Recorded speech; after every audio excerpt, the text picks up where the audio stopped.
الحمدللہ رب العالمین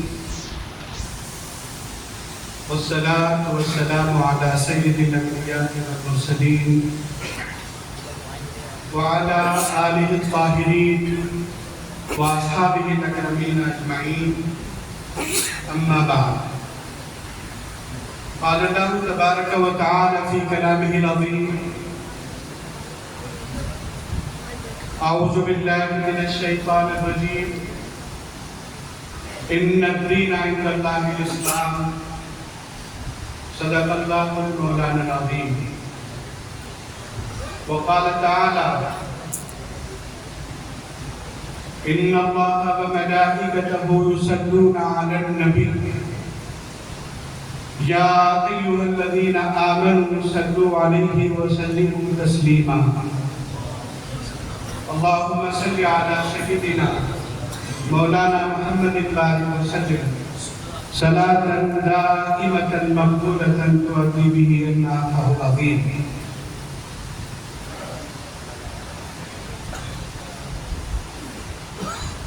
تم نور ہو، ظلمت کو مٹایا ہے تمہیں نے۔ یا رسول اللہ، تم نور ہو، ظلمت کو مٹایا ہے تمہیں نے، انوار کو سینوں میں سمایا ہے تمہیں نے۔ انوار کو سینوں میں سمایا ہے تمہیں نے۔ اجسام توانا تھے مگر جامع نہ تھی جان۔ اجسام توانا تھے مگر جامع نہ تھی جان۔ بے جان کو جاندار بنایا ہے تمہیں نے۔ بے جان کو جاندار بنایا ہے تمہیں نے۔ اللہ کا کعبہ تھا صنم خانہ مشرک۔ اللہ کا کعبہ تھا صنم خانہ مشرک۔ توحید کا رنگ اس پہ چڑھایا ہے تمہیں نے۔ توحید کا رنگ اس پہ چڑھایا ہے تمہیں نے۔ اللہ سے تھی دور بہت خلق زمانہ۔ اللہ سے تھی دور بہت خلق زمانہ۔ مخلوق کو خالق سے ملایا ہے تمہیں نے۔ مخلوق کو خالق سے ملایا ہے تمہیں نے۔ انجام کی ہے فکر مجھے تم ہی سنبھالو۔ انجام کی ہے فکر مجھے تم ہی سنبھالو۔ آغاز وجی پہلے سنبھالا ہے تمہیں نے۔ آغاز وجی پہلے سنبھالا ہے تمہیں نے۔ حضرت مولانا ڈاکٹر محمد شاعر اللہ وجیہی مدد اللہ العالی، اجلہ علماء کرام، مشائخ اعظام، حاضرین محترم، میرے لیے بڑی سعادت مندی کی بات ہے کہ میں طالب علم علماء کی محفل میں اور ایک عظیم تاریخ ساز خانقاہ میں کچھ کہنے کے لیے موجود ہوا ہوں۔ حیدرآباد اور یہ مصطفیٰ آباد دونوں کے درمیان بڑا تعلق اور بڑا گہرا ربط و التزام رہا ہے۔ یہ ماضی بعید کی بات ہوگی، لیکن فی الحال حیدرآباد اور مصطفیٰ آباد کو ملانے والوں میں خانقاہ احمدیہ، مجددیہ اور قادریہ کا بڑا رول ہے۔ اس پر اہلیان حیدرآباد کی جانب سے میں اس عظیم خانقاہ کا شکریہ ادا کرتا ہوں۔ علماء موجود ہیں، بات بڑی مختصر بھی ہے اور پھر طویل بھی ہے۔ وہ یہ کہ ہم نے تصوف کو جس نقطۂ نظر کے ساتھ آج دیکھا ہوا ہے، لیکن حقیقت تصوف کیا ہے اس کو جاننے کی ضرورت ہے، کیونکہ تصوف منزل نہیں ہے، تصوف تو راستہ ہے، اور منزل سبز گنبد کے نیچے آرام کرنے والے ہمارے مولا محمد رسول اللہ صلی اللہ علیہ وسلم۔ عزیزان گرامی، ہم جس خانقاہ میں بصد احترام بیٹھے اہل محبت ہیں، جذبات محبت سے لبریز ہیں سب کے دل، عرس کا بھی موقع ہے، لیکن میں جب بزرگوں کی سماعت پڑھتا ہوں تو میں نے صاحب خانقاہ کی سوانح حیات جب پڑھی، ان کی سیرت پر نظر ڈالنے کی کوشش کی، تو ایک مرحلہ ایسا تھا وہاں آ کے میں رکا۔ مولانا ابوالکلام آزاد نے کتاب لکھی ہے انسانیت موت کے دروازے پر، کیونکہ جو موت کا وقت ہوتا ہے انسان کا بڑا حقیقی وقت ہوتا ہے، انسان کی زندگی کا معیار متعین کرتا ہے، انسان کی ساری سرگرمیوں کا لب رباب ہوتا ہے۔ چنانچہ لکھا ہے کہ حضرت نے فرمایا رات میں کہ مجھے کوئی کسی طرح کا رابطہ نہ کرے، صبح ہو تو پھر تشریف لائیں۔ اور جب صبح ہوئی لوگ انتظار میں تھے کہ آج خصوصی حکم نامہ صادر ہوا ہے۔ صبح جب اہل محبت نے دروازہ کھولا تو دیکھا کہ جان آفری کے سپرد ہو چکی ہے۔ اسے کیا کہتے ہیں؟ ہمارے تصوف میں کچھ اصطلاحیں ہیں۔ حقیقت، سب سے پہلے شریعت، طریقت، حقیقت اور معرفت۔ یہ جو عمل ہے در حقیقت یہ مقام معرفت کی نشاندہی کر رہا ہے۔ شریعت اقوال رسول کو کہتے ہیں۔ ہمارے علماء نے بہت پڑھا ہے، بہت سنایا ہے کہ رسول پاک علیہ السلام کے اقوال ہیں کہ زکوٰۃ 2.5% ہے، اور طریقت افعال رسول ہے۔ افعال کیا ہیں؟ ایک مرتبہ نماز حاضر ہے، اقامت ہو چکی ہے، رحمت عالم صلی اللہ علیہ وسلم مصلی سے واپس در دولت کی طرف تشریف لے جاتے ہیں۔ صحابہ حیران ہیں کہ یہ کیا منظر ہے، کیوں ایسا ہو رہا ہے؟ اس کے بعد آمد ہوتی ہے، نماز ادا ہو جاتی ہے۔ صحابہ کرام بصد ادب عرض کرتے ہیں، سرفرازی چاہتے ہوئے کہ آقا خلاف معمول ہم نے دیکھا۔ اقامت کے بعد آپ تشریف لے گئے، فرمایا کچھ سامان تھا دنیا کا، خیال آیا تو میں نے اس سامان کو خیرات کروا دیا۔ تو یہ رسول پاک علیہ السلام کا فعل ہے، اس کو طریقت کہتے ہیں۔ قول شریعت ہے، فعل طریقت ہے۔ حقیقت کیا ہے؟ حقیقت بندے کا اپنے رب سے جو تعلق پیدا ہوتا ہے، پھر جو راز و نیاز ہوتے ہیں، وہ جو کیفیات وارد ہوتی ہیں، وہ حقیقت ہے۔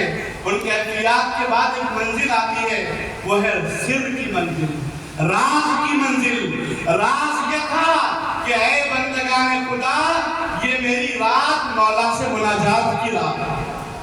یہ راز میں تم پہ آشکار نہیں کرتا، میں اپنے مولا سے مناجات میں مغروم ہوں۔ تم کوئی اپنی دروازے کو کھٹکھٹا کر میرے اس تعلق کو توڑنے کا سبب نہ بننا، مجھے اپنے مولا سے مناجات میں محو رکھنا۔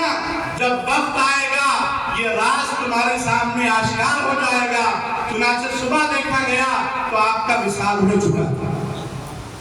تو یہی مقام معرفت ہے، اور مقام معرفت کا مطلب یہ ہے کہ آپ نے دنیا کو یہ سبق دے کر پیغام دیا اور یہ درس دیا کہ دیکھو میں جس منزل پہ فائز ہوں وہ میری منزل معرفت کی منزل ہے۔ تم اگر مجھ سے محبت کرتے ہو تو پھر اس راستے پہ تم گامزن رہو۔ عزیزان گرامی، آج میڈیا کا زمانہ ہے، اس طالب علم کا بھی تھوڑا سا تعلق میڈیا سے ہے، اور میڈیا کا مطلب یہ نہیں ہے کہ آج کا ترقی یافتہ میڈیا ہی زمانے میں میڈیا تھا.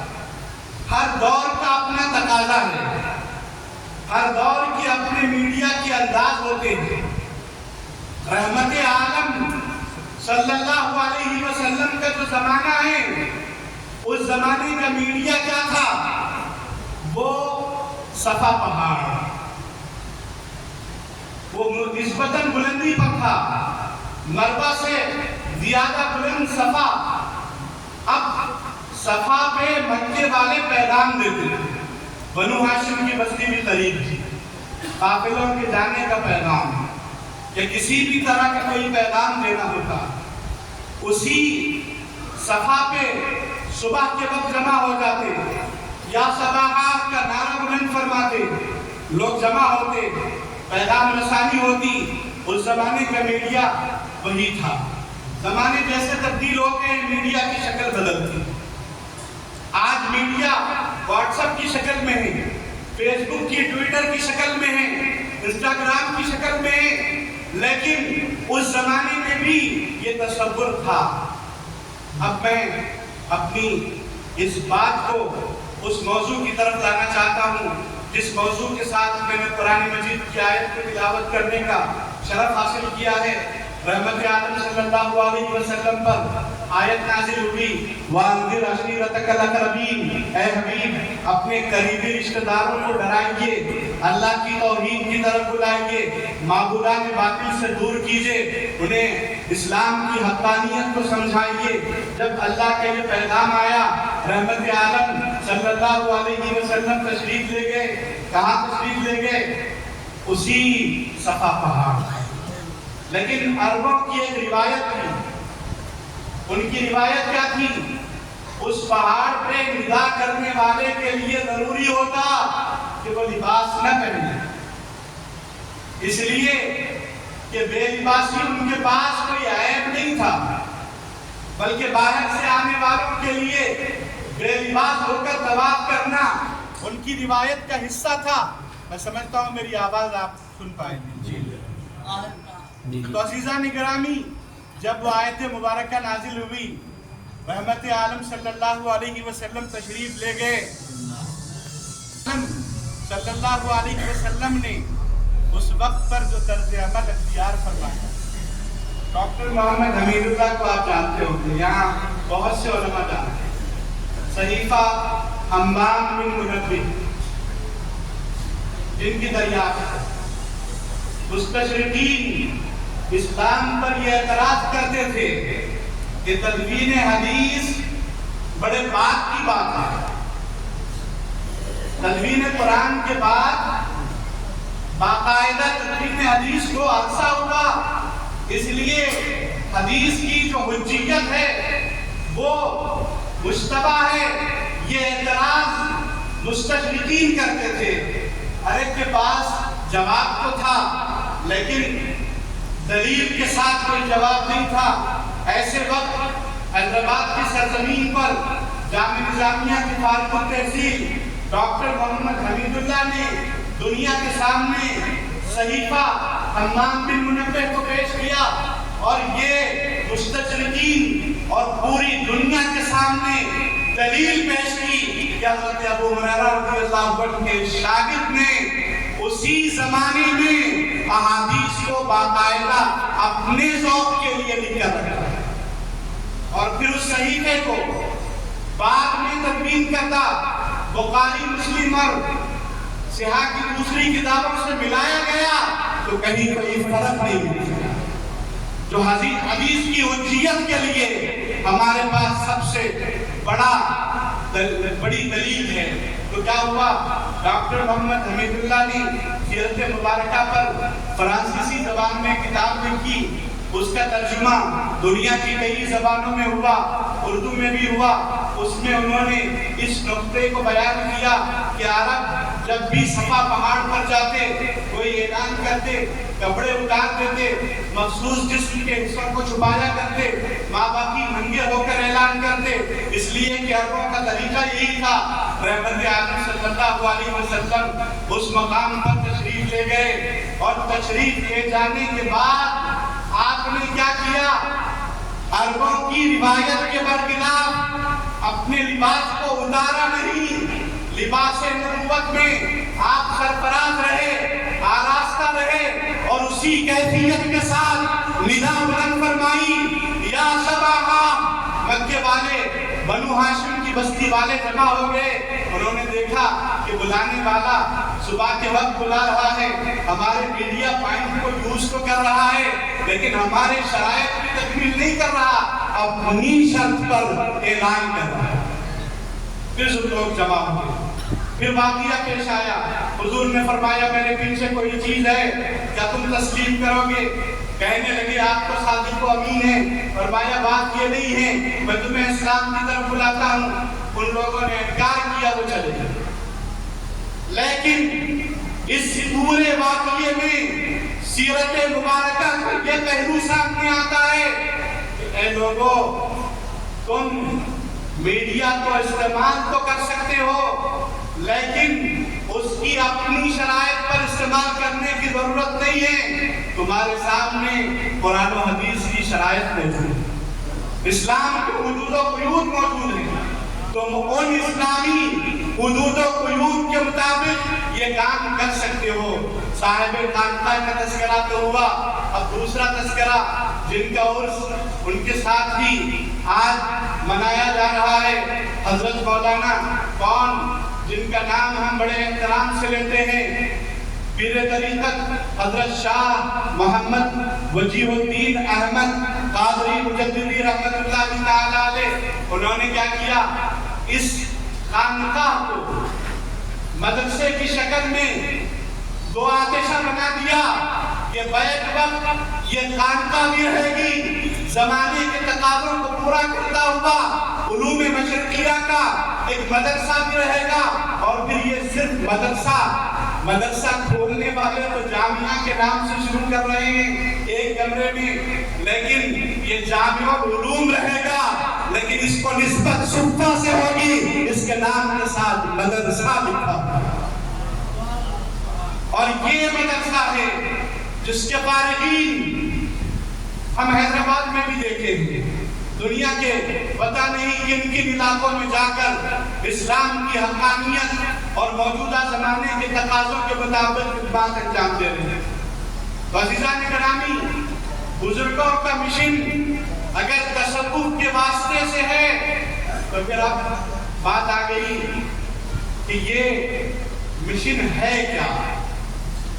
تصوف کے ذریعے شریعت، طریقت، حقیقت، معرفت کی منزلیں طے کروا کے بندے کو تعلیم کیا دی جاتی ہے، کیا چیزیں ایک مسلمان کے لیے ضروری ہیں، صبح قیامت تک وہ کون سی چیزیں ہیں جو مسلمان اگر اپنا لے ہر طرح کی پریشانیوں سے محفوظ ہوں گے۔ ان تعلیمات کا خلاصہ کیا ہے؟ تو سب سے پہلی بات، اس دین کو کون لے کر آئے ہیں؟ قرآن وَمَا أَرْسَلْنَاكَ إِلَّا رَحْمَةً لِّلْعَالَمِينَ کس کے لیے ارشاد فرما رہا ہے؟ کون ہیں جنہوں نے انگلی سے اشارہ کیا، چاند کو دو ٹکڑے کر دیا، سورج کو پلٹایا اور امت سے محبت کی؟ کیسی محبت؟ مشکات المصابیح کی حدیث ہے، صحابہ موجود ہیں، رسول پاک علیہ السلام کی آمد ہوتی ہے، عرض کرتے ہیں اے میرے صحابہ ایک سوال کرتا ہوں۔ صحابہ منتظر ہیں کہ آج آقا ہم سے کیا دریافت کرنے والے ہیں۔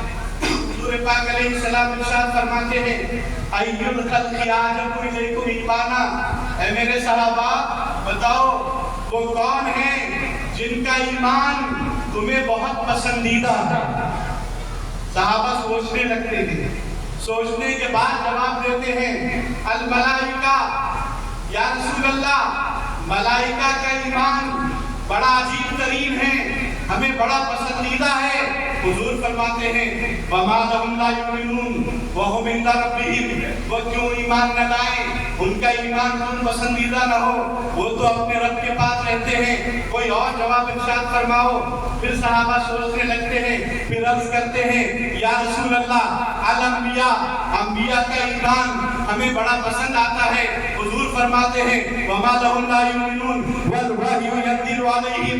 ان کا ایمان کیوں پسندیدہ نہیں ہوگا؟ ان پر تو اللہ کی وحی کا نزول ہوتا ہے. کوئی اور جواب دو. صحابہ پھر سوچنے لگتے ہیں کیا جواب دیں. پھر عرض کرنے لگتے ہیں یا رسول اللہ نحن یا رسول اللہ، حضور ہمیں ہمارا ایمان بڑا پسند آتا ہے. پھر ارشاد ہوتا ہے وَمَا لَكُمْ لَا تُؤْمِنُونَ وَأَنَا بَيْنَ أَظْهُرِكُمْ. تمہیں تمہارا ایمان کیوں پسند نہ آئے گا؟ میں خود بنفس نفیس تمہارے درمیان ہوں، تمہارے سامنے ہوں. کوئی اور جواب؟ اب کون سا جواب دیں؟ صحابہ کی نگاہیں جھک جاتی ہیں. بندہ نواز اب کوئی اور جواب ہمیں سوچتا نہیں ہے، آپ ہی فرما دیں. فرمایا الا، آقا علیہ السلام فرماتے ہیں الا ان اعجب الخلق الی ایمانا لقوم یکونون من بعدی. فرما رہے ہیں سنو، ان کا ایمان مجھے بہت پسندیدہ ہے جو میرے بعد آنے والے ہیں. تو آپ بیٹھے ہیں محبت میں. کس کی محبت میں؟ صاحب خانقاہ کی محبت میں. یہ محبت کہاں لے جانے والی ہے؟ رسول اللہ کی طرف لے جانے والی ہے. کہاں جا رہے ہیں آپ؟ رسول پاک علیہ السلام کی محبت کی طرف. لیکن رسول اللہ نے تو ہم سے اتنی محبت فرمائی، ہمارے ایمان کو پسندیدگی کی سند عطا فرمائی، اور ہم کتنی محبت کر سکتے ہیں اپنے آقا سے. ایک صحابی کھیت میں ہیں، اپنے کام میں مصروف ہیں. اطلاع ملتی ہے کہ رحمت عالم صلی اللہ علیہ وسلم آنکھوں سے اوجھل ہو گئے، وصال فرما گئے. دونوں ہاتھوں کو بلند فرماتے ہیں، فرماتے اللہم اذہب بصری حتی لا ارى بعد حبیبی احدا. الہی میری آنکھیں اندھی کر دے، اپنے حبیب کے بعد میں کسی کو دیکھ نہیں سکتا. یہ محبت مطلوب ہے. اور ان بزرگوں کا پیغام، ان خانقاہوں کے قیام کا مقصد یہی محبت دلوں میں پیدا کرنا. مسجدیں کافی تھی، مسجدیں عبادت کے لیے کافی تھی. ان خانقاہوں کو کیوں قائم کیا ہمارے بزرگوں؟ اس لیے قائم کیا تاکہ اللہ کے بعد بندے جو مسجد میں تربیت نہیں پا سکتے انہیں خانقاہوں میں تربیت دی جا سکے. تو تربیت کے یہ مراکز ہیں.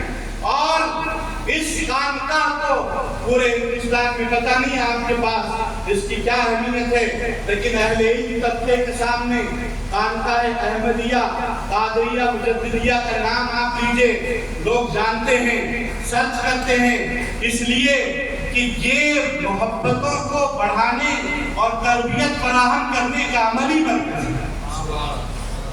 اب محبت کی پھر بات آئی کہ رسول پاک علیہ السلام نے ہم سے محبت فرمائی. مسلم شریف کی ایک اور حدیث ہے، رسول کریم علیہ السلام نے ارشاد فرمایا من اشد امتی لی حبا ناس یکونون من بعدی. حضور نے فرمایا سنو صحابہ، مجھ سے شدید محبت کرنے والے لوگ میرے بعد پیدا ہوں گے. اور پھر کیا فرمایا؟ اے میرے صحابہ، تم تو میرے جمال کا مشاہدہ کرتے ہو، تمہارے سامنے میری ذات مجسم موجود ہے. تمہیں جب موقع ملے تم میرے اطراف موجود ہوتے ہو، میرے جمال کو دیکھتے ہو، میرے چلنے کو دیکھتے ہو، میرے باہر نکلنے کو دیکھتے ہو، مصلی پہ کھڑا ہونے کو دیکھتے ہو، گفتگو کرنے کو سنتے ہو. سنو، یود احدہم لو رآنی بأہلہ ومالہ. کیا فرمایا؟ وہ جو میرے بعد والے ہوں گے نا، میرے دیدار کی ایسی تڑپ رکھیں گے، ایک جھلک میری دیکھنے کے لیے خاندان کو قربان کرنا پڑے قربان کر دیں گے، مال کو قربان کرنا پڑے قربان کر دیں گے. ایسے ہوں گے. یہ ہے صحابہ کرام صلی اللہ علیہ وسلم کی مجلس میں آقا نامدار صلی اللہ علیہ وسلم کی. اور یہی محبت ہے. امت مسلمہ جس تفریق کے ساتھ زندگی گزار رہی ہے، حقیقت ایسی نہیں ہے۔ اس خانقاہ کو خود لیجئے کہ یہ خانقاہ ہے مجددیہ بھی ہے، قادریہ بھی ہے۔ کون ہے؟ سیدنا صدیق اکبر رضی اللہ عنہ۔ لوگوں نے کہا کہ زکوٰۃ نہیں دیں گے، بات آگے بڑھی، کیا ارشاد فرمایا؟ اَيُنْقَصُ الدِّينُ وَأَنَا حَيٌّ، فرمایا کہ دین میں کمی آ جائے گی اور وہ بھی میرے جیتے جی، ہرگز ممکن۔ تو یہ جرأتیں پیدا کرتی ہے دین پر۔ ان خانقاہوں کا مقصود نہ صرف یہ کہ تربیت، بلکہ اسلام کو اپنانے کے لیے، اسلام پر ثابت قدم رہنے کے لیے علو نظمی دینا۔ پھر وہ منظر بھی آتا ہے۔ یہ تو صدیق اکبر رضی اللہ عنہ کی بات ہوئی، مولا علی کی بات آ گئی رضی اللہ عنہ۔ محمد رسول اللہ لکھا تھا صلح حدیبیہ میں، تو لوگوں نے کہا کہ رسول اللہ ھذا ما کاتب علیہ محمد رسول اللہ، یہ عبارت تھی۔ تو لوگوں نے کہا کہ مسئلہ تو رسول کے قبول کرنے نہ کرنے پر ہی ہے، آپ یہ کلمہ مٹا دیں۔ مولا علی سے حضور نے فرمایا بربنائے مصلحت کے بات طے ہو رہی ہے، علی یہ کلمات کو مٹا دو۔ کیا فرمایا مولا علی نے؟ ما انا الذی امحا، یا رسول اللہ آپ کے ایک اشارے پر جان تو قربان کر سکتا ہوں، لیکن اتنی ادب کی اجازت دیجئے کہ کلمہ رسول اپنے ہاتھ سے نہ مٹ سکے۔ یہ عظمت ہے میرے آقا۔ اور شان امیت کا عالم کیا ہے؟ عالم یہ ہے کہ یہودی آتے ہیں، آگے اسلام سے متعلق دریافت کرتے ہیں۔ رسول پاک علیہ السلام سورۃ البقرہ کی ابتدائی آیتیں تلاوت فرماتے ہیں۔ ملعون کے دل میں لعنت کی ہوتی ہے، تو وہ کیا کہتے ہیں؟ الف لام میم 71 71، آپ کے دین کی عمر کو 71 برس ہے۔ کیف ندخل فی دین مدتہ 71 سنہ، اب ایسے دین میں کیسے داخل ہو جائیں جس کی مدت کو 71 برس ہے؟ چونکہ یہ جو علم الاعداد ہے یہ زمانے قدیم سے، الف کا ایک، جیسے بسم اللہ الرحمن الرحیم کی اعداد 786 نکالتے ہیں۔ یہ جو علم ہے مطلوب نہیں ہے، مطلوب نہیں ہے۔ رحمت عالم صلی اللہ علیہ وسلم نے کسی سے پڑھا بھی نہیں، تو اب ظاہر ہے عربوں کا یہ ایک اضافی فنی علم تھا، تو لوگ وہ یہی سمجھتے تھے کہ رسول اللہ کو یہ علم نہیں آتا، تو الف کا ایک، لام کے 30، میم کے 40، مدت مجموعی ہو کے 71۔ تو انہوں نے یہ کہا کہ ہم ایسے دین میں کیسے داخل ہوں جس کی کل مدت 71 برس ہے؟ آقا علیہ السلام نے یہ نہیں فرمایا کہ تمہارا استدلال غلط ہے، یہ نہیں فرمایا کہ تمہاری سوچ غلط ہے۔ اس کے بعد اپنے شان علم کا مظاہرہ فرمایا سنو، الف لام میم را، الف لام میم صاد، صاد کے 200 ہوتے ہیں، اس سے زیادہ آپ جانتے ہیں۔ کیا مطلب ہوا؟ یہودیوں کو اس طرح کی بے قراری ہو گئی کہ محفل چھوڑ کے بھاگ گئے۔ عزیزان گرامی، ہمارے آقا علیہ السلام نے ایسی محبت ہم سے کی، اور ان خانقاہوں کا پیغام، تصوف کا پیغام محبت اور محبت ہے۔ ہمارے دکن میں زجاجۃ المصابیح جانے بغیر کوئی عالم بن نہیں سکتے۔ مشکات المصابیح کی طرز پر فقہ حنفی کی نوعیت احادیث کو جمع کیا۔ حضرت عبداللہ شاہ نقشبندی رحمۃ اللہ علیہ، بڑی خانقاہ ہے، بڑے وسعت بزرگ ہیں، لاکھوں لاکھ مرید اس زمانے میں ان کے تھے، یعنی پرانا زمانہ نہیں ہے، 100 برس۔ تو وہ انہوں نے زجاجۃ المصابیح لکھی، وہ اس میں بے شمار حدیث کی کتابیں انہوں نے حدیثوں کو جمع کیا۔ عزیزان گرامی، تو ان محبتوں کے فیضان کو بتانے کے لیے عرض کر رہا ہوں، انہوں نے ایک کتاب لکھی، اس کتاب میں انہوں نے لکھا کہ رسول پاک علیہ السلام، میلاد نامہ کتاب کا نام ہے، کہ حضور کی وصال مبارک سے پہلے جبرائیل علیہ السلام تشریف لائے، عرض کرنے لگے یا رسول اللہ، حضور آپ تک ایک پیغام پہنچانا ہے۔ کہا بتاؤ کیا پیغام ہے؟ کہنے لگے یا رسول اللہ، آپ کا جسد اطہر وصال کے بعد عرش کی طرف منتقل کر دیا جائے گا، یہ آپ سے اجازت مطلوب ہے۔ حضور سوال کرتے ہیں جبرائیل، میرے بعد پھر میری امت کے اجساد کہاں ہوں گے؟ فرمایا سب زمین پر ہوں گے۔ تو محدث ذکر رحمۃ اللہ علیہ نے لکھا، رسول پاک علیہ السلام نے فرمایا جبرائیل جہاں میری امت ہوگی میں وہیں رہنا چاہتا ہوں۔ یہ ہے رسول پاک علیہ السلام، امت سے یہ محبت ہے۔ مدارج النبوہ میں لکھا ہے کہ رسول پاک صلی اللہ علیہ وسلم کو قبر اطہر میں بٹھایا گیا۔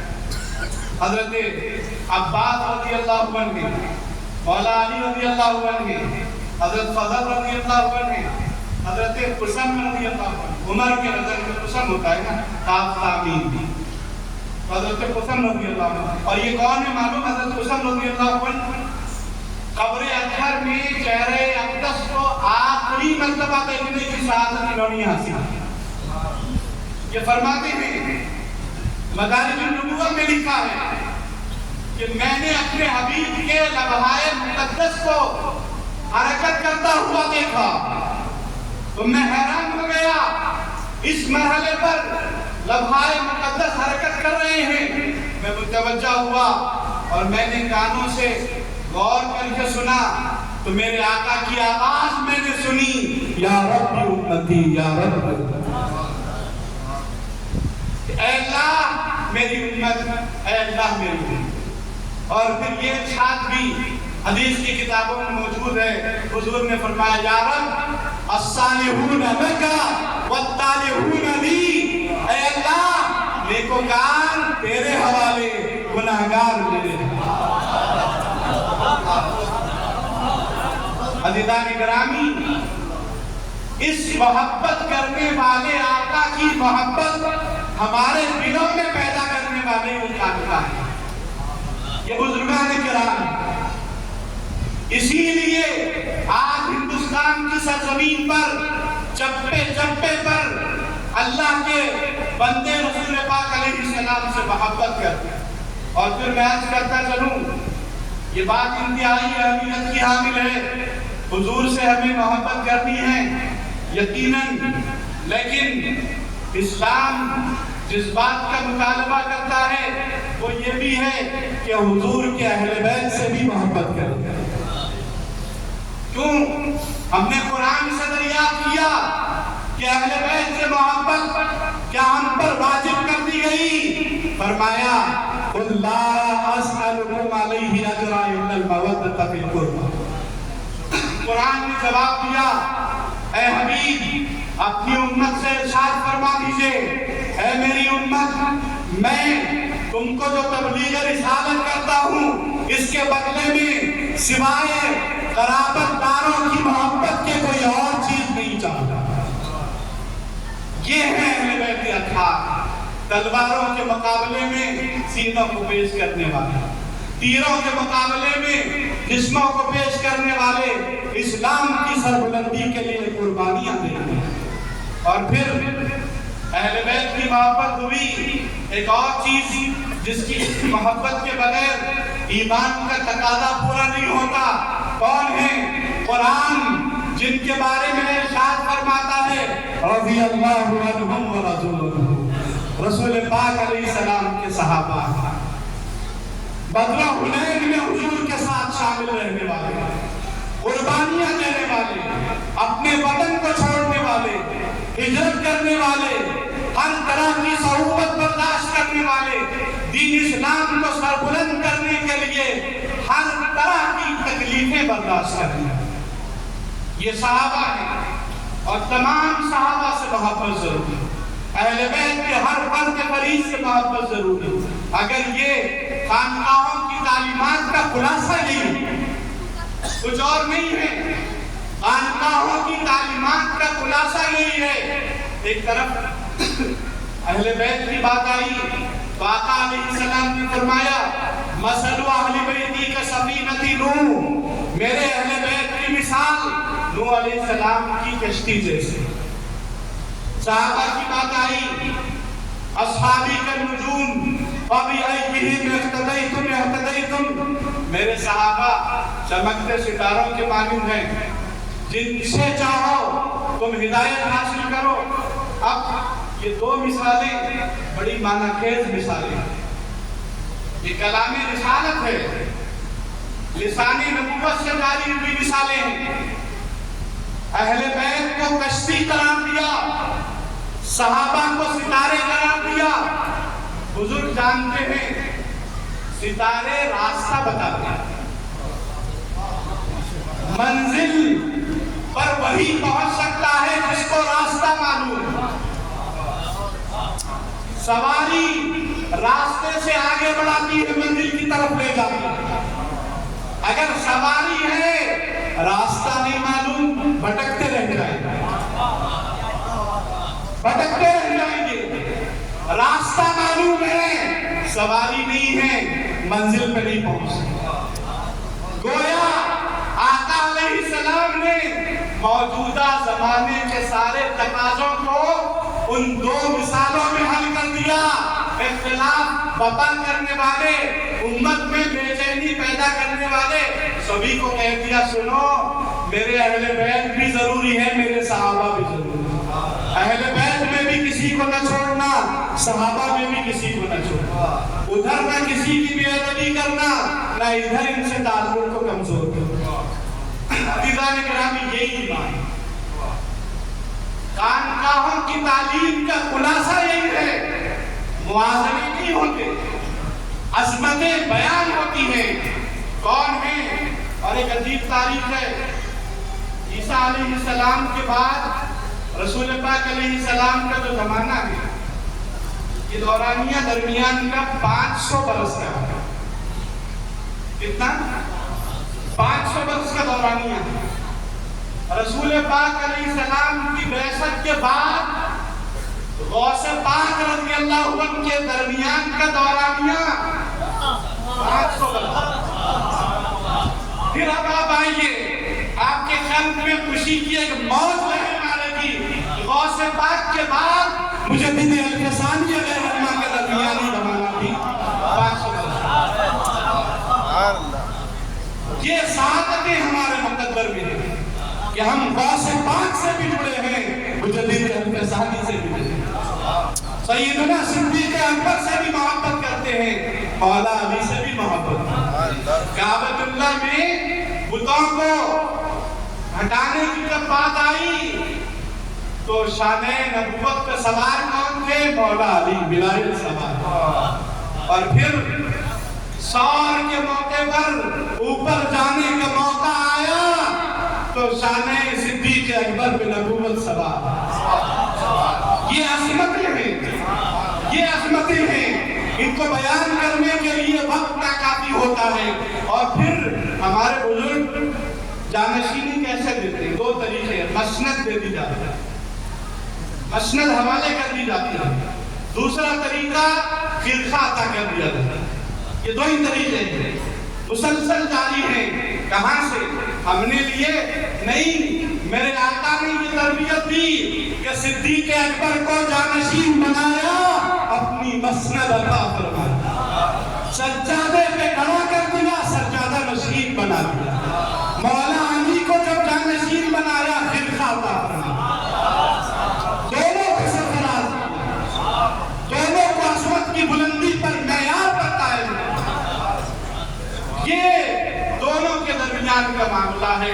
اور پھر یہ عجیب کشش ان سلسلوں میں موجود ہے کہ ایک طرف رسول پاک علیہ السلام کے قدموں میں آرام فرما سیدنا صدیق اکبر۔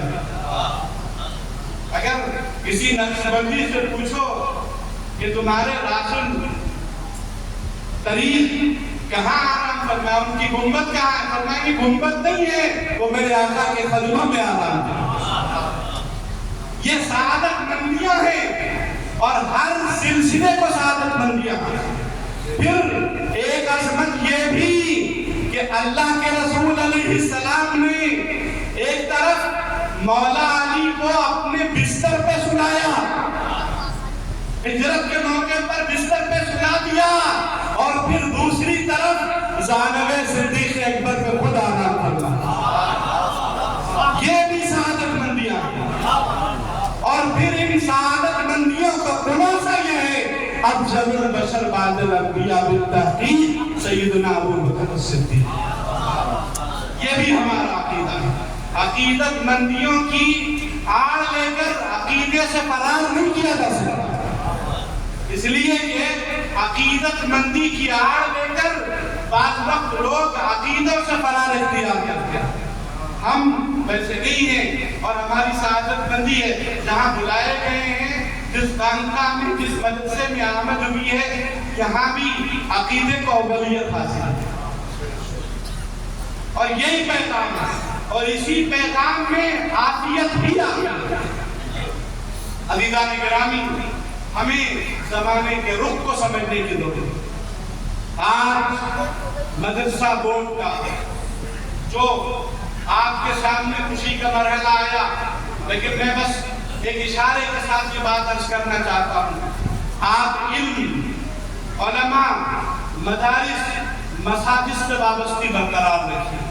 یہ جو اسلام اور مسلمانیت ہے آپ کے اندر عظیمت والا قلب دیتی ہے، آپ کے دل کو روشن کر دیتی ہے۔ کہتے ہیں ایک واقعہ ہوا، عربی زبان میں ایک تمثیلی حکایت بیان کی ہے۔ ہوا یہ کہ ایک شیر نے شکار کیا، شکار کے بعد کھا پی کے حالت غیر ہو جاتی ہے۔ ہمارے نوجوان یہاں دیکھا میں حیدرآبادی بریانی، مراد آبادی بریانی دونوں ملتے، اب دونوں کھائیں گے تو عالم کیا ہوگا؟ کوئی نوجوان کو کھڑے ہونے آ سکتا ہے کیا بتائیے؟ بڑی مشکل ہو جائے گا۔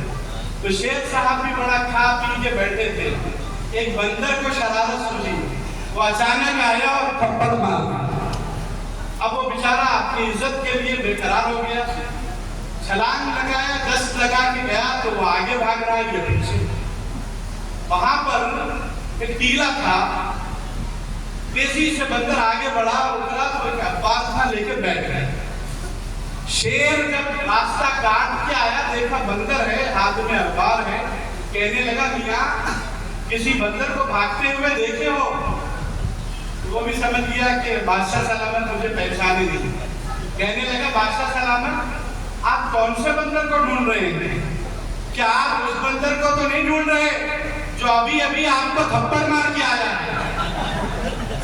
تو شیر کہنے لگا اچھا بات میڈیا میں بھی آ گئی، خبر یہاں تک آ گئی۔ اب اس کے بعد وہ دم دبا کے واپس اپنی کٹیا میں آ گیا، جو جگہ تھی آ گیا۔ اب ذرا غور کریے، ہم نے اس شیر پہ بڑا ہنسا، لیکن اس شیر کو بس ہمت کرنے والا کون ہے؟ ایک بندر۔ اس شیر کے دل میں شجاعت کے بجائے بزدلی ڈالنے والا کون ہے؟ ایک بندر، اور ذریعہ کس کو بنا رہا ہے؟ میڈیا۔ آج ہم اسی دور سے گزر رہے ہیں، ہمارے اندر جو عظیمت ہے یہ ان بزرگوں کی صدیوں کی محنتوں کا صلہ، ان بزرگوں کی صدیوں کی کوششوں کا نتیجہ ہے۔ اگر ہم نے محبتوں کے ان تعلقات کو کمزور کر لیا تو یاد رکھیے ہماری مثال اس شیر کی طرح۔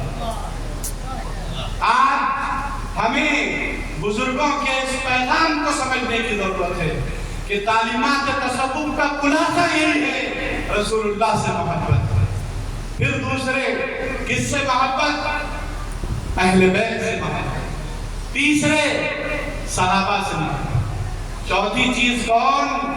الا ان اولیاء اللہ لا خوف علیہم ولا هم يحزنون، اولیاء اللہ سے محبت۔ پیران پیر سیدنا شیخ عبد القادر جیلانی علیہ الرحمہ کون ہیں؟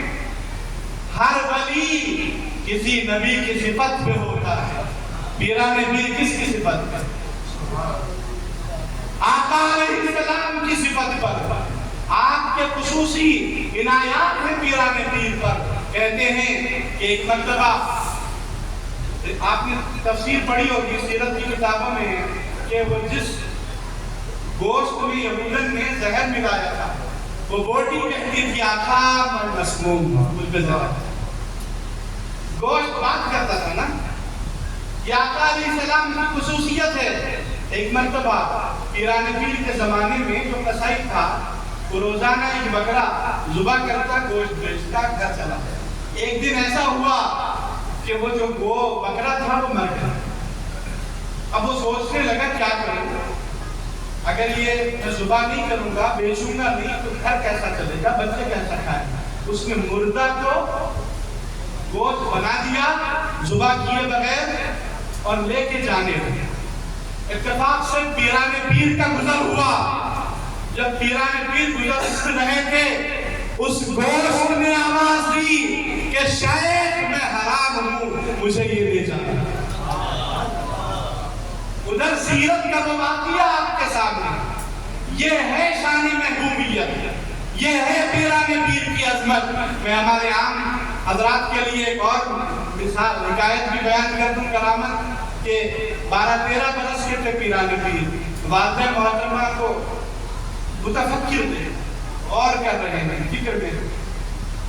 تو پوچھا امیران کیا بات ہے؟ کہنے لگی بیٹا یہ پرانی بات ہے، جب بھی یاد آتی ہے مجھے فکر ہو گئی. پوچھا کیا بات ہے؟ تو فرمایا بیٹا تم پیٹ میں تھے ابھی پیدا نہیں ہوئے تھے، میں گھر میں اکیلی تھی. اچانک ایک فقیر کی صدا میں نے سنی، روٹی مانگ رہا ہے. میں دروازے کی اوٹ سے روٹی دینا چاہا. اس ملعون نے نیت کو خراب کر دیا اور دروازے کو دھکا مار کے اندر داخل کیا. جب اندر آ گیا تو میں نے اللہ سے رجوع کیا، استغاثہ کیا، باری تعالیٰ مدد فرما. تو اللہ نے مدد اس طرح کی، اچانک میرے جسم سے ایک شیر برآمد ہوا. جیسے ہی شیر آیا وہ فقیر وہ بندی ڈر کے بھاگ گیا، وہ چلا گیا. اس کے بعد شیر بھی غائب ہو گیا. میں سوچتی ہوں یہ کیا مانگ رہا ہے؟ تو پیران پیر نے فرمایا امی جان اللہ کی عزت کی قسم وہ شیر کوئی اور نہیں آپ کا یہی بیٹا تھا. تو یہ ہے عظمت. اور پھر حیرت کی بھی کیا بات ہے، اللہ کے رسول صلی اللہ علیہ وسلم نے حدیث قدسی میں خود ارشاد کیا کہ یتقرب الیک بالنوافل، بعض بندے میرے قریب قرب اختیار کرتے ہیں، اللہ فرما رہا ہے حتی احبہ، یہاں تک کہ میں ان سے محبت کرنے لگا. اور یہ تو ماں باپ کی بات ہے. اللہ جس کو چاہے پہلے ہی سے اپنا محبوب بنائے. پیران پیر وہ ہیں. خلاصہ کلام یہ تصوف کی محفل کا خلاصہ یہی ہے کہ ہمیں رسول اللہ سے محبت کرنی ہے، اہل بیت سے محبت کرنی ہے، صحابہ سے محبت کرنی ہے اور اولیاء اللہ سے محبت کرنی ہے. رسول اللہ سے محبت کریں گے تو پھر اب یہ جائز ناجائز کی بحثیں نہیں آئیں. اگر اہل بیت سے محبت کریں گے تو پھر کسی طرح کی کمزوریاں نہیں آئیں گی. صحابہ سے محبت کریں گے تو کسی کی گستاخی نہیں کریں گے، کسی ایک صحابی کی بھی گستاخی نہیں کریں گے. اولیاء اللہ سے محبت کریں گے تو شیطان ہمیشہ کے لیے دور ہوگا. یہی خلاصہ ہے ان محافل کا. یہی وجہ ہے کہ یہاں قال اللہ اور قال الرسول کا سلسلہ جاری ہے. اور پھر اللہ کے رسول علیہ السلام نے ایک بات اور فرمایا. کیا فرمایا؟ کہ یہ جو ایک جماعت ہوگی صبح قیامت تک یہ حق کی بات کرتی رہے گی اور کوئی ان کو رسوا اور ذلیل نہیں کر سکے. عزیزان گرامی، ہم اس رسول کی امت ہیں جن سے بڑھ کر محبوبیت اپنی امت کو دینے والے کوئی نہیں. مسلم شریف کی ایک اور حدیث ہے. دنیا میں بادشاہوں کی تاریخ بھی ہے، یقیناً خود یہ تاریخی سرزمین ہے. اس سرزمین کو پوری دنیا میں اپنے امتیازی تاریخ کے سبب جانا پہچانا جاتا ہے. آپ بتائیے کون دنیا کا والی ہے؟ دنیا کے ہزارہ سال لاکھوں سال کی تاریخ میں کہ کوئی اپنی رعیت کے قرضوں کو بھی ادا کرتا ہے؟ کہ کسی نے اعلان کیا؟ مسلم شریف کی حدیث ہے، رسول پاک علیہ السلام نے ارشاد فرمایا، کیا ارشاد فرمایا؟ اگر کوئی مسلمان انتقال کر جائے اور قرضہ چھوڑ کے مرے، ایسا قرضہ چھوڑ کے انتقال کیا، تو اس کے لیے رسول پاک علیہ السلام نے بشارت عطا فرمائی۔ اور کس طرح کی بشارت ہے؟ میں حدیث کے کلمات آپ کو سنا دوں، آپ کو مزید خوشی ہوگی۔ عزیزان گرامی، اس شان کی عطا، اس شان کی سرفرازی کسی بادشاہ نے، کسی امیر نے، کسی نے اپنی رعیت کے ساتھ نہیں کی ہوگی۔ رسول پاک علیہ السلام نے کیا فرمایا؟ حدیث پاک ہے، فَمَن تُوفِّيَ مِنَ الْمُؤْمِنِينَ فَتَرَكَ دَيْنًا فَعَلَيْهِ قَضَاؤُهُ۔ مسلمانوں میں کوئی اس طرح مرا، قرضہ چھوڑ کے مرا، تو مدینے والوں سنو، اس کا قرضہ میں ادا کروں گا۔ یہ فرماتے ہیں رحمت عالم صلی اللہ علیہ وسلم۔ یوں ہی رحمت عالم نہیں کہا جاتا، یوں ہی محسن انسانیت نہیں کہا جاتا۔ فرما رہے ہیں، من ترک من المؤمنین فمن توفی من المؤمنین فترک دینا فعلیہ قضاؤہ۔ سنو، مقروض ہے، قرض کا پریشان نہ ہو، اس کا قرضہ میں ادا کرنا۔ ومن ترک مالا، اب رہا مال چھوڑا تو مال کہاں جائے گا؟ قرضہ چھوڑا، قرضہ میں ادا کروں گا۔ مال چھوڑا، ومن ترک مالا فلورثته، اگر مال چھوڑا تو اس کے وارثوں میں تقسیم، اس سے ہمارا تعلق نہیں۔ کون ہے اس شان کی آقا؟ کون ہے اس شان کے مالک؟ کون ہے اس شان کے سلطان؟ عزیزان گرامی، ہمیں یہ عزت ملی، ہمیں یہ مقام ملا، ہمیں یہ مرتبہ ملا کہ ہم اس رسول علیہ السلام کی امت میں ہیں، اور ان بزرگوں نے ہمیں اس محبت تک پہنچایا ہے۔ اب ہماری ذمہ داری ہے کہ ان محبتوں کے ساتھ اپنے آپ کو جوڑے رکھیں۔ اللہ اس خانقاہ کو سلامت رکھے، اس مدرسے کو آباد رکھے، اس کے انتظامیہ کو، ان بزرگان کو، ان کے خانوادے کو اللہ تعالیٰ سرسبز و شاداب رکھے، اساتذہ کرام کو، پڑھنے والے طلبہ کو، تمام کو اپنی شان رحمت سے سرفراز فرمائے۔ حاضرین محترم کو اللہ تعالیٰ اپنے کرم سے سرفراز فرمائے۔ وصلی اللہ تعالیٰ علی خیر خلقہ اجمعین والحمد للہ رب العالمین۔